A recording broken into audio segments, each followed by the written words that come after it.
What is up guys, it's Seniter. I'm back with a new video. I just want to say a huge thank you to you guys for sticking with me, and if you are new to the channel, please subscribe, put alerts on and leave a like if it helped you.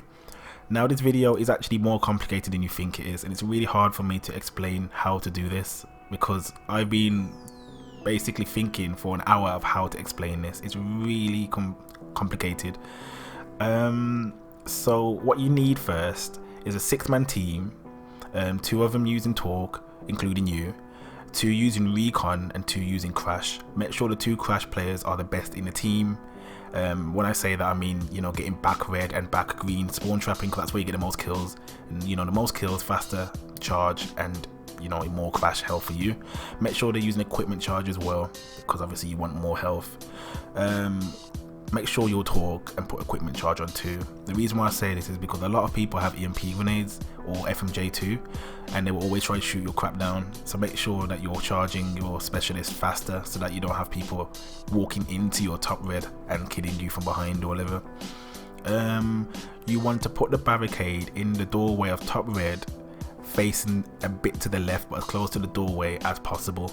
The reason why I'm saying this is because sometimes I walk up the stairs to try and flank you because they know you're there after a while, and the moment they walk up the stairs they're dead by the barricade. If you put it further back, they can walk up the stairs and just sit there waiting for you to move, so you want it close to the door.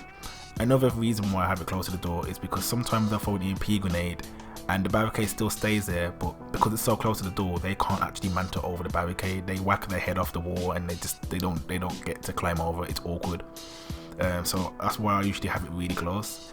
You want to have the razor wire in between the stairway because there's a little gap that they can jump through. It's really hard for them to do it, but they can. So you want it in between the stairway. Sometimes they run so fast they get caught by the razor wire as well. You want a good headset so you can hear them shooting the razor wire, because sometimes they'll sit there shooting it to try and get past, so you can hear them. Make sure you run at them and shoot them before they destroy that razor wire, because if they destroy it, you know, they'll keep going up that stairs knowing that it's destroyed. That's why I use equipment charge as well. The other talk player should be at top green with a barricade the same way as you as well.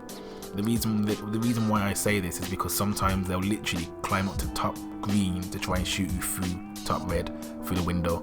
I've died a lot of times this way. It's ridiculous. So I always ask someone to use talk and just put it in the doorway of top green to stop them from sitting in top green window shooting top red window, which is where you are.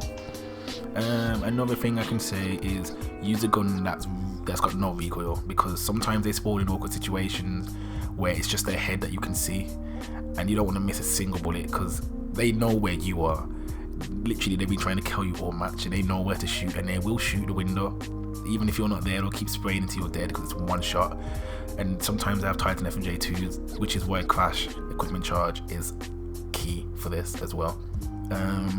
It's hard to explain. I'm not really good at explaining things, but yeah, it's really easy to get this nuke. As you can see, I'm trapping in 3 different places. I'm trapping in back red, the left side, back red the right side, and middle. Middle is the main trap for this. And as you can see, I'm literally destroying everyone. They're trying to kill me, but they can't. And when I wasn't 100 KD, I kind of took it a bit slow because obviously I wanted to get a high KD gameplay, but I also wanted to beat my highest gun streak, which is 93. I got on firing range. I didn't manage to do that, unfortunately, even though we had quite a lot of time of the match left. Everyone was on a high gun streak and we were too nervous to capture the flag to win the game. So we just took the higher gun streak instead. I hope you guys understand, because sometimes people get triggered about the fact that we lost the game, but you know, we would have won anyway, obviously.